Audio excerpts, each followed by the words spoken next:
In this video, we will discuss the best question of polynomials. This is your question number 5 of optional exercise 2.4. So, let's see.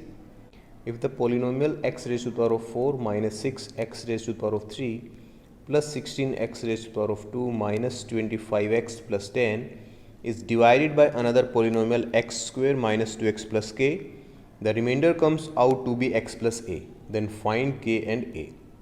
Students, why I am saying that this is the best question of polynomials? Because almost all of the concepts of polynomials will be used in this question. Your division algorithm, long division method and solution of a quadratic polynomial. So give this question a try and then continue watching. So first of all, we will use division algorithm in this question. According to division algorithm, dividend is equals to divisor into quotient plus remainder.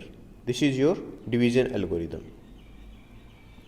So if you want to find out the value of divisor into quotient from here, then we will get divisor into quotient is equals to dividend minus remainder. Dividend minus remainder. Now according to this question, put all the values. Divisor in this case is x square minus 2x plus k into quotient. This is equals to dividend minus remainder, and dividend in this case is x raised to the power of 4 minus 6x raised to the power of 3 plus 16x square minus 25x plus 10 and minus remainder. Remainder is x plus a. अब यहाँ पर एक concept आपको समझने की ज़रूरत है. देखो, ये आपका डिवाइजर है and this is your quotient. So इन दोनों का मल्टीप्लिकेशन किसके इक्वल है? इसके इक्वल. तो इसका मतलब ये होगा कि ये जो पोलिनोमियल यहाँ पर है हमने फाइंड आउट करी है dividend minus reminder.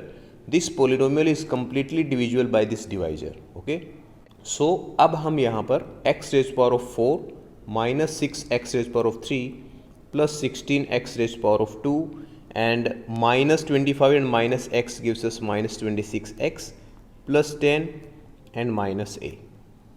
We will divide this polynomial by x square minus 2x plus k. और लॉन्ग डिवीजन मेथड क्या होता है? फर्स्ट ऑफ ऑल हमें यहाँ पर डिवाइजर और डिविडेंड के फर्स्ट टर्म को इक्वेट करना होगा. So we have to multiply divisor by x square for getting x raise power of 4. तो इसको मल्टीप्लाई करने के बाद आपके पास क्या आएगा? Minus 2x raise power of 3 plus k x square. Okay, sign will be changed, ये कैंसिल आउट होगा और यहाँ पर आपके पास आ जाएगा minus 4x raise power of 3 then plus 16 minus k x square and जो रिमेनिंग टर्म्स रहेंगे वो आपकी एज इट इज़ यहाँ पर लिख देंगे. ठीक है, अब हमारा नेक्स्ट स्टेप फिर से सेम रहेगा. ये जो एक्स स्क्वेयर है इसको किस नंबर से मल्टीप्लाई करें कि ये टर्म आ जाए minus 4x cube. So we have to multiply it by minus 4x. So multiply करने के बाद आपका ये आएगा minus 4x cube then plus 8x square and minus 4kx. अब यहाँ पर हम साइन चेंज करेंगे प्लस, तो ये कैंसिल आउट होने के बाद आपका यहाँ पर आ जाएगा 8 माइनस के. Okay, 16 minus 8 gives us 8 and minus के एज इट इज़ रहेगा. सो 8 minus k x square and minus 26 and minus 4 के रहेगा ब्रैकेट में. सो माइनस माइनस जब हम यहाँ पर करेंगे तो प्लस 4 के एक्स आ जाएगा इंटू एक्स, और जो बची हुई टर्म है उनको हम यहाँ पर एज इट इज़ लिखेंगे. देन अगेन आपका सेम स्टेप रहेगा. एक्स स्क्वेयर को आप किस नंबर से मल्टीप्लाई करेंगे? 8 माइनस के से. So multiply this by 8 minus के. इसको मल्टीप्लाई करने के बाद आपका ये आएगा 8 minus k into x square and then 8 minus k into minus 2x.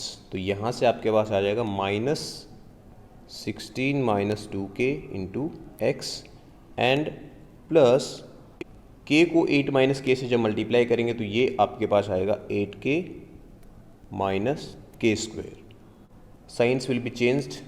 सो ये माइनस होगा, ये प्लस एंड ये माइनस, और साइन चेंज होने के बाद ये हो जाएगा कैंसिल आउट. और यहाँ पर जब आप माइनस को इससे अंदर मल्टीप्लाई करेंगे तो ये क्या होगा? Minus 26 plus 4k and plus 16 minus 2k into x. ये होगा x coefficient and plus 10 minus a ये and -8k plus k square. अब इसको हम सोल्व करेंगे। रिमाइंडर देखो आपका क्या आएगा, -10 plus 2k into x, then plus 10 minus a minus 8k plus k square. इसको हम एज इट इज लिखेंगे बिकॉज इसको हम सोल्व नहीं कर सकते। अब देखो मैंने आपको स्टार्टिंग में कॉन्सेप्ट बताया था कि जब हम इस डिविडेंड को इस डिवाइजर से डिवाइड करेंगे तो रिमाइंडर 0 आएगा। तो इसका मतलब जो यहाँ पर ये रिमाइंडर आया है दिस इज इक्वल्स टू 0। और ये 0 कब होगा, जब ये टर्म और ये टर्म दोनों 0 के इक्वल होंगे। So from here we can say -10 plus 2k into x is equals to 0 and 10 minus a minus 8k plus k square is equals to 0। अब यहाँ पर आप देख सकते हैं लीनियर इक्वेशंस हैं, तो इनको हम सोल्व कर लेंगे और यहाँ से a और k की वैल्यू फाइंड आउट करेंगे। See -10 plus 2k is equals to 0, transposing this x to RHS। So from here we can say 2k is equals to 10 and k is equals to 5. So k की value यहाँ पर आपके आ गई 5।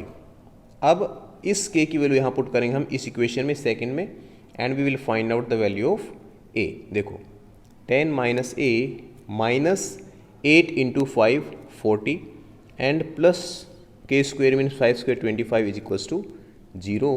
सो minus a and 10 plus 25 35 and minus 40 so gives us -5 is equals to 0. So we can say minus a is equals to 5. So from here we can say a is equals to -5. So value of k is equals to +5 and value of a is equals to -5. तो ये था आपका question and I think polynomials का best question है क्योंकि आपको starting में ये कॉन्सेप्ट का यूज़ करना पड़ेगा, रिमाइंडर थ्योरम। और रिमाइंडर थ्योरम में जो रिमाइंडर यहाँ पर गिवन था, रिमाइंडर को आपको सेकंड साइड में शिफ्ट करना होगा एंड देन आपके पास एक ऐसी पॉलिनोमियल आएगी जिसको अगर आप डिवाइजर से डिवाइड करेंगे तो रिमाइंडर 0 रहेगा। बट जब हमने यहाँ पर डिवाइड करके देखा तो रिमाइंडर आया आपका ये, तो इसको आपको करना है 0 से इक्वेट और यहाँ से आप a और k की वैल्यू फाइंड आउट कर सकेंगे।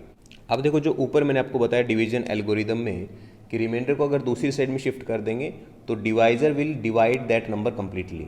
वो कैसे होगा, देखो सपोज एक 15 है एक नंबर आपके पास और 15 को अगर हम 4 से डिवाइड करेंगे तो आपका रिमाइंडर कितना आएगा 3। तो इसको अगर हम डिवीजन एल्गोरिदम के फॉर्म में लिखें तो कैसे लिखेंगे, 15 means dividend is equals to divisor into quotient is 3 and plus reminder. ठीक है, ये होगा। तो अगर हम इस नंबर को मीन्स रिमाइंडर को दूसरी साइड में शिफ्ट कर देंगे तो यहाँ पे ये सब्ट्रैक्ट होगा इसमें 15 में से 12, तो ये आ गया 12 और 12 is equals to 4 into 3। So you can see कि जो 12 आएगा ये after subtraction of reminder from the dividend, this 12 is divisible by this divisor 4। Okay, same concept हमने यहाँ भी यूज़ किया है। जो रिमाइंडर था, रिमाइंडर को हमने यहाँ पर सब्ट्रैक्ट किया डिविडेंड में से और फिर जो पॉलिनोमियल आएगी वो पॉलिनोमियल डिवाइजर से कंप्लीटली डिविजिबल होगी। ठीक है, तो इस कॉन्सेप्ट का आपको यहाँ पर यूज़ करना था एंड देन जो रिमाइंडर आएगा उस रिमाइंडर को 0 से इक्वेट करके आपको ये लीनियर इक्वेशंस सोल्व करनी थी। सो ये था हमारा आज का क्वेश्चन। आई होप आप लोगों को अच्छा लगा होगा। So that's all for today.